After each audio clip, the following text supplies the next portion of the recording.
साथियों नमस्कार। मैं सुमेर चौधरी एक बार पुनः आप सभी का स्वागत करता हूं आप ही के अपने इस लाइब्रेरियन गुरुजी प्लेटफॉर्म पर।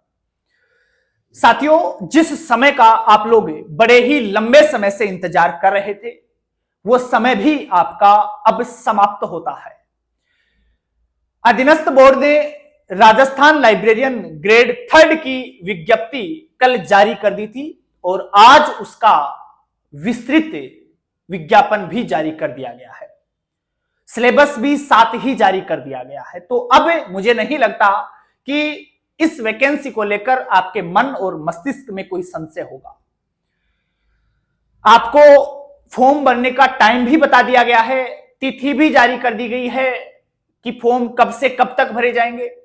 परीक्षा की तिथि भी जारी कर दी गई है और सिलेबस भी आपको दे दिया गया है। तो अब मुझे नहीं लगता कि कोई चीज शेष रही है। अगर अब कोई कमी है तो वो आपकी तैयारी में है। अब आपको पूरी ईमानदारी के साथ जुट जाना चाहिए।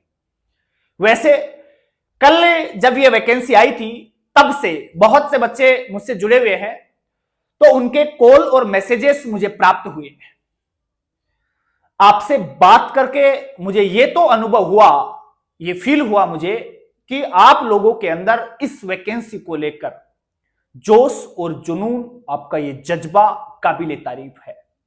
अगर ये जोश, जुनून और जज्बा आप परीक्षा तक यूं ही बना के रखेंगे तो कोई नहीं है जो आपका सिलेक्शन रोक सके। बहुत से बच्चों से मेरी बात हुई, वो जबरदस्त तरीके से मोटिवेट हैं, बहुत जोशीली बातें करते हैं, बहुत कुछ न्योछावर करने की बात करते हैं इस वैकेंसी के ऊपर। साथियों, अगर ये जज्बा आप परीक्षा तक इसी प्रकार से बना के रखेंगे तो निश्चित ही आप सफल होंगे। आपकी सफलता में कोई भी बाधा नहीं डाल सकता। साथियों, ये जज्बा बहुत बड़ी बात है।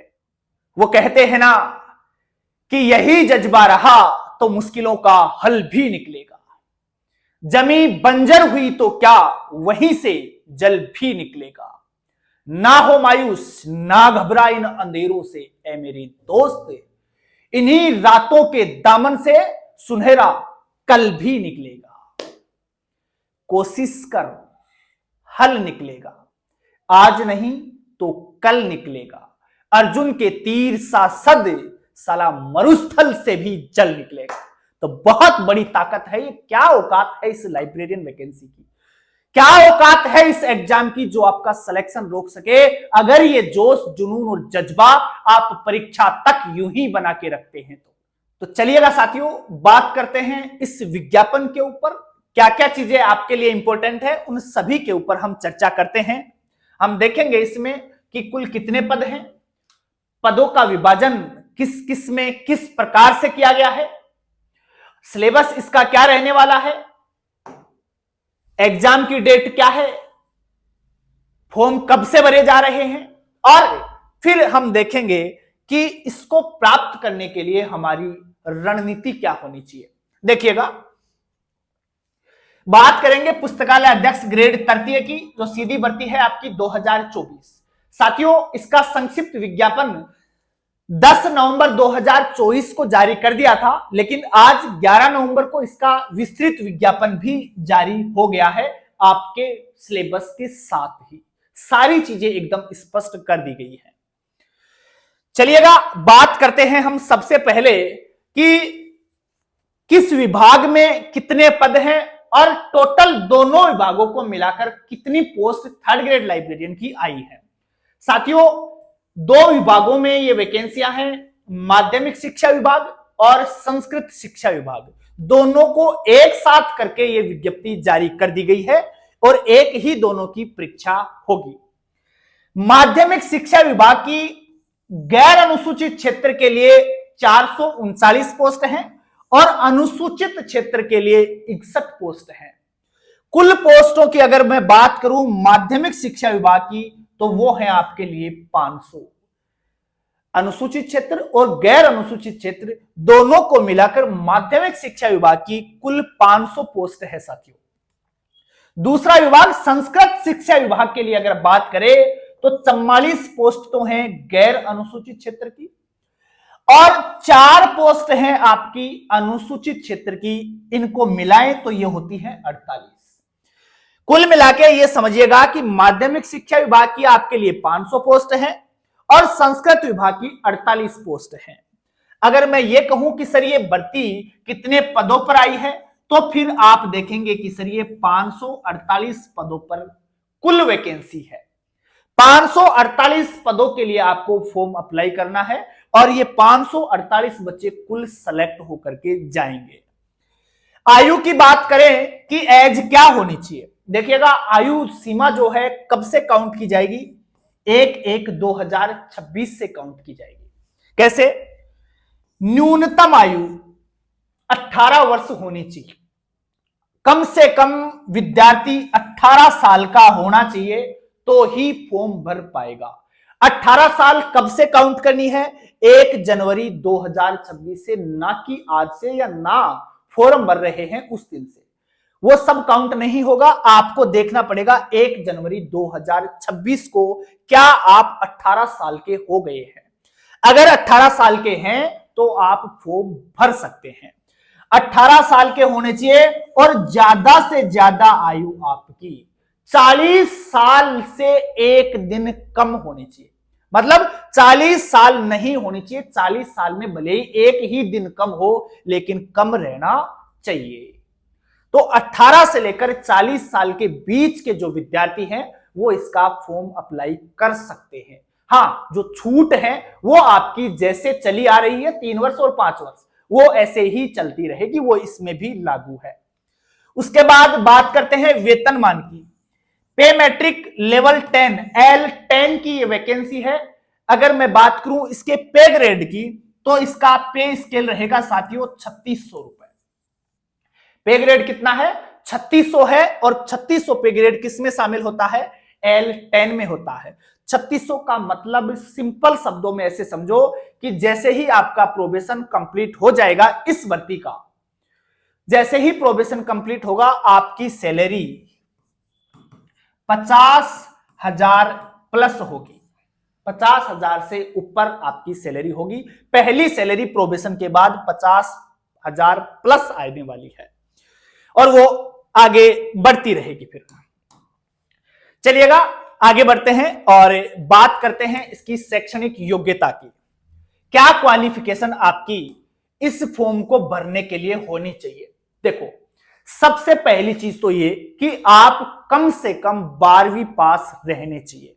12वीं तो आपकी होनी ही होनी चाहिए, सीनियर सेकेंडरी तो आपकी होनी ही चाहिए, क्योंकि अगर 12वीं पास नहीं है तो आप लाइब्रेरियन का कोई भी कोर्स नहीं कर सकते, जो इसमें चाहिए।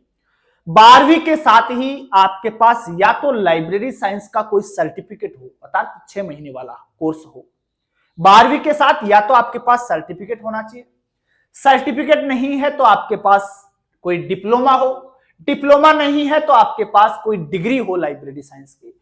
सर्टिफिकेट, डिप्लोमा और डिग्री तीनों में से कोई भी एक डिग्री आपके पास है और आप 12वीं पास हैं तो ये फॉर्म आप भर सकते हैं। लाइब्रेरियन का फॉर्म आप अप्लाई कर सकते हैं। साथियों, बहुत कम कंपटीशन रहेगा इस बार। मैं बताऊंगा कि कम क्यों रहेगा। इस बार कट ऑफ बहुत कम जाने वाली है, बात करेंगे हम कम क्यों जाएगी, ये कंपटीशन इस बार कम क्यों रहेगा, अभी चर्चा करेंगे उस पर। सबसे कम कंपटीशन रहने वाला है इस बार लाइब्रेरियन में।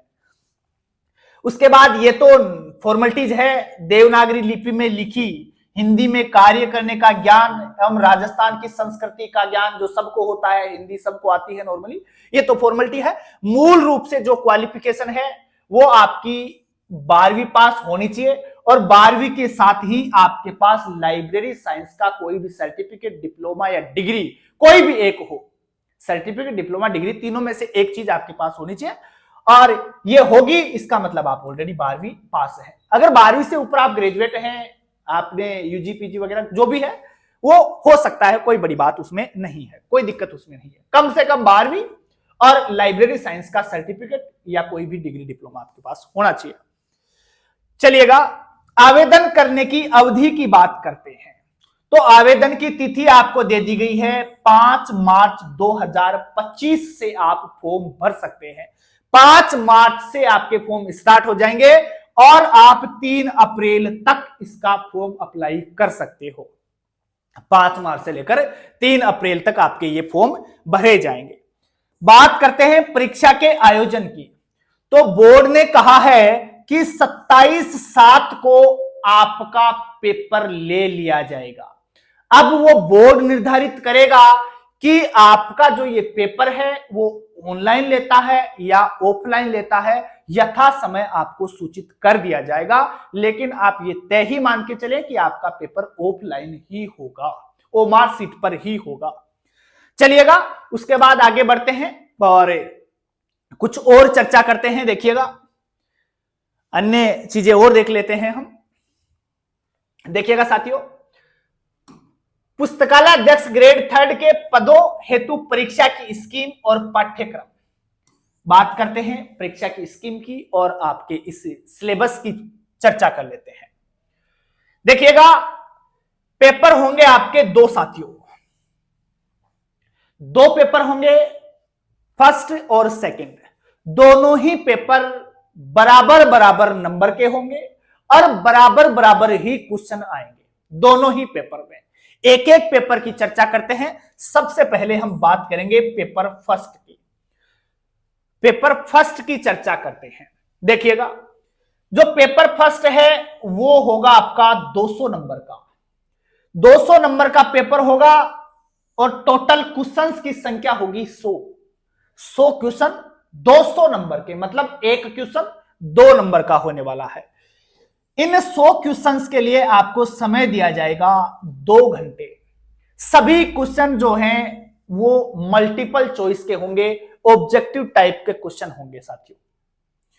ठीक है, उसके बाद बात करें अगर नेगेटिव मार्किंग की, तो नेगेटिव मार्किंग इसमें आपकी रहने वाली है वही 1/3 जो पिछली बार थी। कुछ भी नहीं बदला है, सब कुछ पिछली बार वाला ही है, वही सारी चीजें हैं। पहले पिछली बार भी वही 2 पेपर हुए थे। दोनों पेपर मिलाकर के हम बात करें तो 400 नंबर और दोनों पेपर में 200 क्वेश्चन 400 नंबर के। एक पेपर 100 क्वेश्चन 200 नंबर, दोनों में यही था। और वही 1/3 आपकी माइनस मार्किंग थी। 1/3 का मतलब होता है कि अगर आप 3 सवाल गलत कर देते हो तो आपका एक सही सवाल गलत माना जाएगा, एक सही सवालों में से कम हो जाएगा। 3 गलत होने पर एक सही सवाल आपका काट दिया जाएगा। 1/3 माइनस मार्किंग है, ठीक है। चलिएगा, उसके बाद देखिएगा, साफ साफ कहा है, किसी भी सस्पेंस की जरूरत नहीं है। स्पष्ट शब्दों में कह दिया है कि दोनों पेपरों के अंदर 40-40% आपको लाने हैं। ये पेपर फर्स्ट की बात हो रही है, इसने साफ कह दिया है कि फर्स्ट पेपर में 40% आपकी आनी चाहिए और यही बात कह रहा है सेकंड पेपर के लिए भी।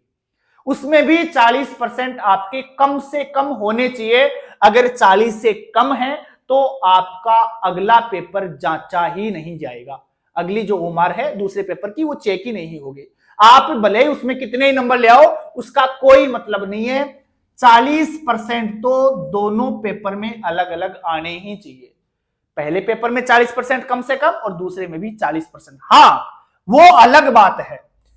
5% की छूट दी गई है शेड्यूल्ड कास्ट और शेड्यूल्ड ट्राइब्स को, इनको भी 35% चाहिए। शेड्यूल्ड कास्ट और शेड्यूल्ड ट्राइब्स को 40 के स्थान पर 5% की छूट दे दी, उनको भी 35% नंबर दोनों पेपर में लाने ही होंगे। चलिएगा, उसके बाद देखिएगा, सब्जेक्ट की बात करते हैं कि आखिर फर्स्ट पेपर में क्या आने वाला है। तो एक एक चीज को तो डिस्क्राइब किया नहीं है, इन्होंने सब कुछ ही दे दिया आपको। कैसे? देखो, इन्होंने साफ साफ कह दिया कि ज्योग्राफी, हिस्ट्री और कल्चर और साथ ही जनरल नॉलेज भी होना चाहिए राजस्थान का। मतलब राजस्थान की हिस्ट्री, राजस्थान की ज्योग्राफी, राजस्थान का कल्चर और जनरल नॉलेज का आपको ज्ञान होना चाहिए। पहली चीज तो ये कह दी, मतलब राजस्थान का पूरा ही दे दिया है। ध्यान रखिए, इसमें कहीं पर भी स्पष्ट पॉलिटी का नाम नहीं है। अगर समय कम हो या जोर आता हो या आपकी ज्यादा ही पॉलिटी वीक है तो आप स्किप कर सकते हो। पहली चीज ये। इकोनॉमिक्स भी कहीं भी स्पष्ट रूप से नहीं दी गई है, तो पॉलिटी और इकोनॉमिक्स को आप समय को देखते हुए स्किप कर सकते हैं। देखिएगा, उसके बाद इन्होंने कहा है कि current affairs of Rajasthan, Rajasthan का ही करंट पढ़ना है आपको, इंडिया और वर्ल्ड का करंट नहीं पढ़ना है। साफ साफ कहा है, राजस्थान का ही करंट पढ़ना है। और ध्यान रखिए साथियों, मैं बार बार कहता हूं, जो ये करंट है ना, उसको भी आप सब्जेक्ट के जैसे ही पढ़ेंगे। जैसे आप ज्योग्राफी को पढ़ते हैं वैसे ही करंट को महत्व देंगे। जितना महत्व आप हिस्ट्री को देते हैं उतना ही महत्व आप करंट को देंगे, अगर सिलेक्शन चाहिए तो। उसके बाद बात करते हैं general knowledge of world and India. कहीं पर भी साफ शब्दों में लिख के नहीं दिया है कि वर्ल्ड ज्योग्राफी के ये टॉपिक पढ़ने हैं, वर्ल्ड हिस्ट्री के ये टॉपिक पढ़ने हैं। कहीं पर भी ये नहीं लिख के दिया है कि इंडियन ज्योग्राफी का ये वाला पार्ट पढ़ना है, ये नहीं पढ़ना है, ये नहीं कहा है। सिंपल शब्दों में कह दिया है कि जनरल नॉलेज होना चाहिए आपको वर्ल्ड और इंडिया की ज्योग्राफी का, जनरल नॉलेज होना चाहिए केवल आपको। इसका मतलब यह हुआ कि आपको राजस्थान की हिस्ट्री, ज्योग्राफी, कल्चर पढ़नी ही पढ़नी है। राजस्थान का करंट पढ़ना है, इंडिया और वर्ल्ड का भी जीके पढ़ना है आपको। उसके अलावा साइकोलॉजी भी आपको पढ़नी ही है, साइकोलॉजी भी आपको तैयार करनी ही है। थर्ड ग्रेड और सेकंड ग्रेड जो आपकी टीचर्स वाली वैकेंसी आती है उनके अकॉर्डिंग आप साइकोलॉजी को तैयार कर लीजिएगा। चलिएगा, पहले पेपर की हमने बातचीत करी है, अब हम देख लेते हैं एक बार दूसरे पेपर को भी। दूसरा पेपर क्या है, वही बात दूसरे पेपर के लिए है। वो पेपर भी आपका कितने मार्क्स का होगा, 200 मार्क्स का होगा। 200 मार्क्स का अर्थात 100 क्वेश्चन होंगे, एक क्वेश्चन 2 नंबर का होगा, टोटल मार्क्स 200 हो गए। और इन 100 क्वेश्चंस के लिए आपको टाइम दिया जाएगा 2 घंटे का।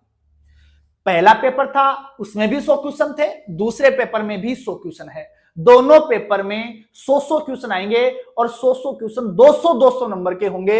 मतलब कुल जो दोनों पेपर हैं वो 400 नंबर के होंगे और दोनों पेपरों में 200 क्वेश्चन होंगे, 100। ठीक है, समय आपको बता ही दिया गया है, दोनों ही पेपर में आपको 2-2 घंटे मिलने वाले हैं और दोनों ही पेपर में मल्टीपल चॉइस के क्वेश्चन होंगे, ऑब्जेक्टिव टाइप के क्वेश्चन आपके होने वाले हैं। उसके बाद वही आपकी नेगेटिव मार्किंग सेम जो फर्स्ट पेपर में थी, 1/3 1/3, 3 क्वेश्चन गलत होने पर एक सही क्वेश्चन आपका काट दिया जाएगा। ठीक है, उसके बाद वही 40% आपको इसमें भी चाहिए, उस पेपर में भी 40%, इस पेपर में भी 40%। 5% की छूट किसको दी गई है, शेड्यूल्ड कास्ट को और शेड्यूल्ड ट्राइब्स को 5-5% की छूट दे दी गई है, उनको चाहिए 35%। आप लोगों को कितने परसेंट चाहिए, 40% चाहिए। देखो 40% भी अगर नहीं आते हैं तो फिर तो कोई मतलब ही नहीं है तैयारी का। क्यों आते हो फिर, हमसे पढ़ने का कोई औचित्य नहीं है। 40% तो आप ले ही आओगे लाइब्रेरी साइंस में, इतना इजी सब्जेक्ट है। अगर आप 15 दिन भी पढ़ लेते हैं तो भी 40% नंबर तो इसमें आ जाते हैं। बहुत सरल है और इसका जो सिलेबस दिया है बिल्कुल छोटा सा सिलेबस दिया है इस बार तो, क्योंकि माना यह जा रहा था, बहुत से लोग ये कह रहे थे कि सेकंड ग्रेड वाला ही सिलेबस थर्ड ग्रेड में रहेगा। मैं पहले दिन से जिद पकड़ के बैठा हुआ था और ये कह रहा हूं कि जो पिछली बार थर्ड ग्रेड में सिलेबस था वही रहने वाला है और वही हुआ है। क्योंकि मैं बार बार यही कह रहा था कि पिछली बार ही सिलेबस चेंज होके आया था, तो हर बार ये सिलेबस चेंज नहीं हो सकता।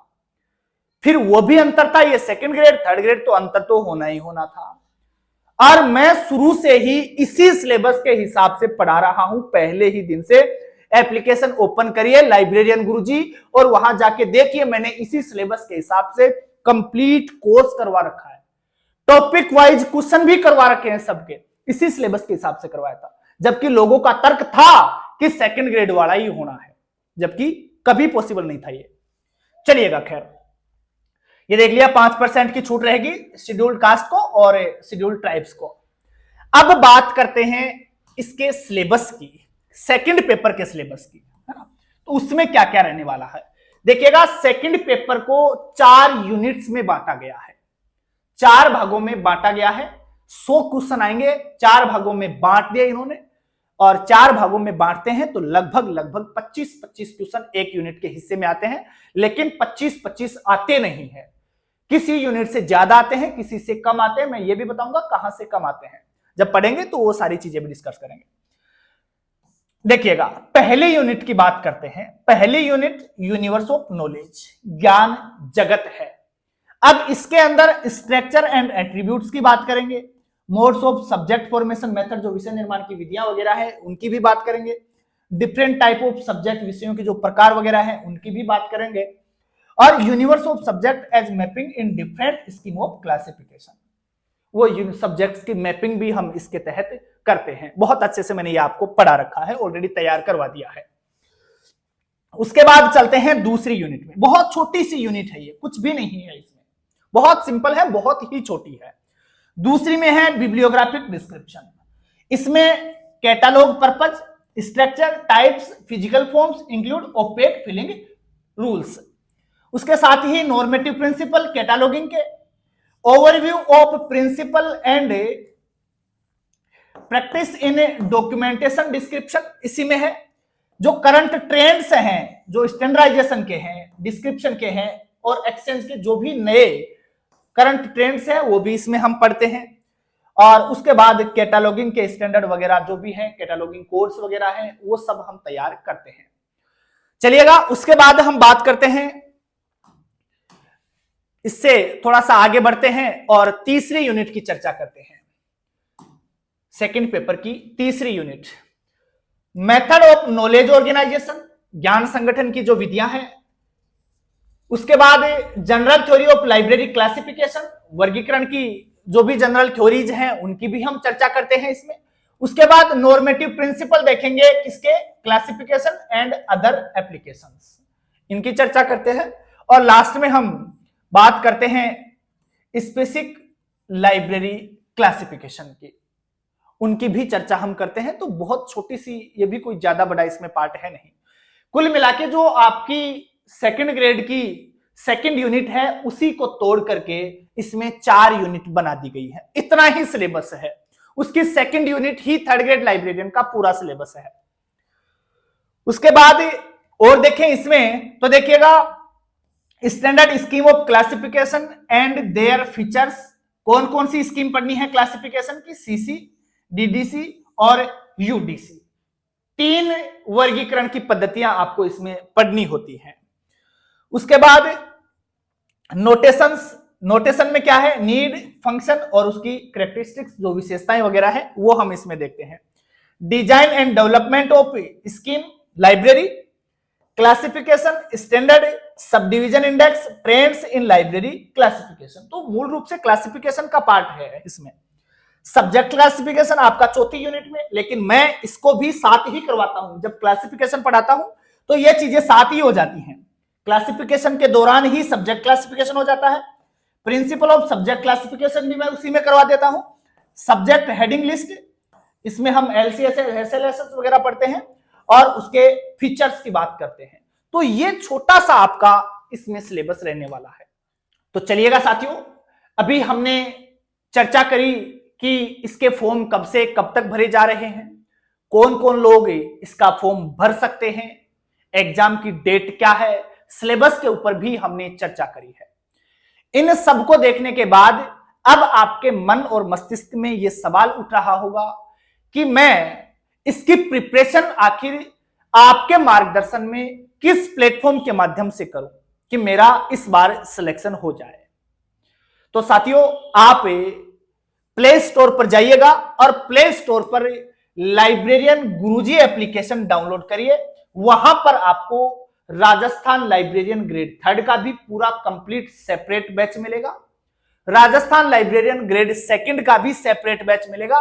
उसके अलावा भी केवीएस, एमआरएस, एनवीएस सभी बैचेज आपको यहां पर बहुत कम फीस में उपलब्ध हो जाएंगे। देखिएगा, बात कर रहे हैं आज हम थर्ड ग्रेड लाइब्रेरियन की, तो कौन सा बैच आप ज्वाइन करें। देखिएगा साथियों, वहां जैसे ही आप कोर्स में जाएंगे तो वहां पर आपको राजस्थान लाइब्रेरियन सेकंड और थर्ड ग्रेड का एक बैच नजर आएगा। अब आप इस बैच को ज्वाइन जैसे ही करते हैं, ज्वाइन करने के बाद आपको इसी के अंदर 2 बैच उपलब्ध हो जाएंगे। एक बार ही पे करना है, अलग अलग पे नहीं करना है। एक बार आप ये बैच ज्वाइन करते हैं तो आपको सेकंड ग्रेड लाइब्रेरियन का भी कंप्लीट सेपरेट बैच मिल जाएगा सिलेबस के अकॉर्डिंग, और उसी के अंदर आपको एक थर्ड ग्रेड लाइब्रेरियन का भी सेपरेट बैच मिल जाएगा, जो आज आपका सिलेबस आया है उसी सिलेबस के अकॉर्डिंग। कंप्लीट सेपरेट बैच आपको दोनों वहां पर मिल जाएंगे। ज्वाइन करते ही सेकंड ग्रेड का और थर्ड ग्रेड का अलग अलग सेपरेट बैच मिल जाएंगे।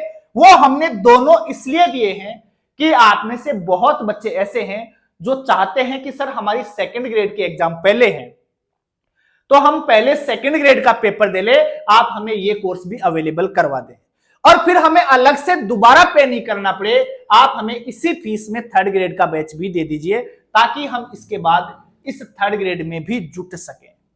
तो दोनों बैच हमने आपको इसी में अवेलेबल करवा दिए हैं।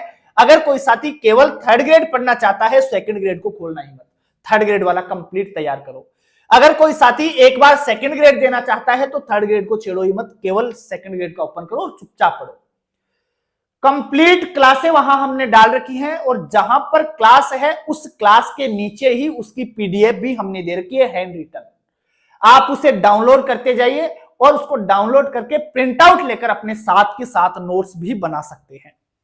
क्लास के साथ ही सभी पीडीएफ हमने अवेलेबल करवा रखी है। देखो जी क्या विशेषताएं हैं इस बैच की। एक तो सिलेबस वाइज आपको वीडियो क्लासें मिलेंगी। थर्ड ग्रेड का कर रहे हैं तो थर्ड ग्रेड के सिलेबस के अकॉर्डिंग आपको सब की सब क्लासें मिल जाएंगी, प्रत्येक टॉपिक की क्लास मिल जाएगी। अब जहां पर जो टॉपिक आप पढ़ रहे हैं वहीं पर उस टॉपिक की पीडीएफ भी मिल जाएगी। अगर लिखने में समस्या है, समय ज्यादा व्यर्थ होता है, तो आप सीधा डाउनलोड करो और प्रिंट आउट उसका ले लीजिएगा। हैंड रिटन मेरे नोट्स मिलेंगे आपको। उसके बाद टॉपिक वाइज महत्वपूर्ण सवाल, कोई भी टॉपिक हम पढ़ रहे हैं, भले ही हम डीडीसी पढ़ रहे हैं तो डीडीसी को कंप्लीट पढ़ेंगे पहले, और पढ़ने के बाद आपको उस डीडीसी से संबंधित जितने भी सवाल परीक्षा में पूछे जाते हैं वो सब के सब सवाल भी उस क्लास के बाद वहीं पर मिल जाएंगे। तो टॉपिक का पहले कंसेप्ट पढ़ो और कंसेप्ट पढ़ने के बाद उससे कैसे कैसे सवाल परीक्षा में बन करके आते हैं वो सब के सब सवाल भी हमने वहीं करवा रखे हैं, बहुत से सवाल भी करवा रखे हैं। और उसके बाद आप उन सब का प्रिंट आउट लेकर के नोट्स भी बना सकते हैं।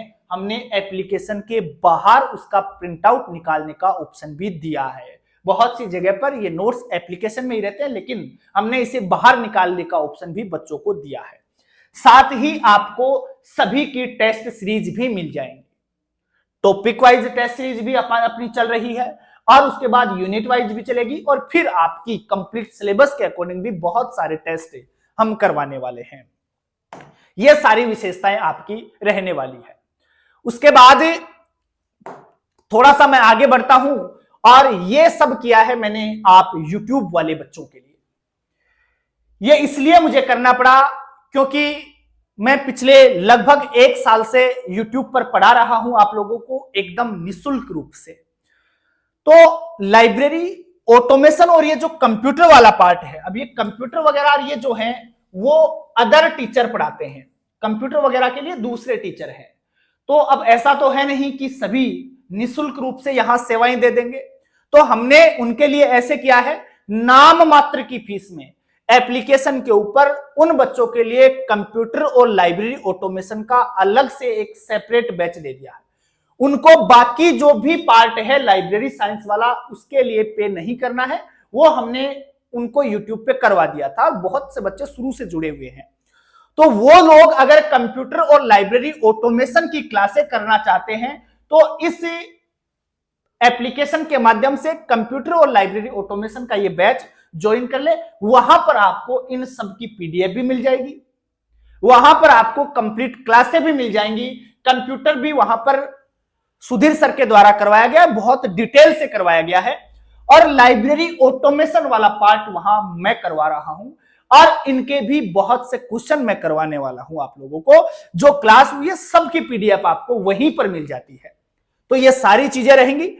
उसके बाद भी अगर आप लोगों को कोई और क्वेरी है, कुछ बात और भी पूछनी है, तो 9024782710 पर आप कॉल करें और मुझसे बात करके अपना कोई भी डाउट है तो वो शेयर कर सकते हैं। मैं ये नंबर रिसीव करूंगा, आप मुझसे बात कर सकते हैं। जैसा कि आप सभी जानते हैं, मेरा नाम सुमेर चौधरी, नेट ऑलरेडी मैं क्वालिफाइड हूं और राजस्थान में लाइब्रेरियन की जो वैकेंसी थी उसमें मेरा 32वीं रैंक के साथ सिलेक्शन था। तो मेरे मार्गदर्शन में अगर आपको भी आपकी उस मंजिल तक पहुंचना है तो बिल्कुल आपका ये प्लेटफॉर्म इंतजार कर रहा है। डाउनलोड करिए लाइब्रेरियन गुरुजी ऐप और अपनी तैयारी को बहुत अच्छे से धार दीजिएगा।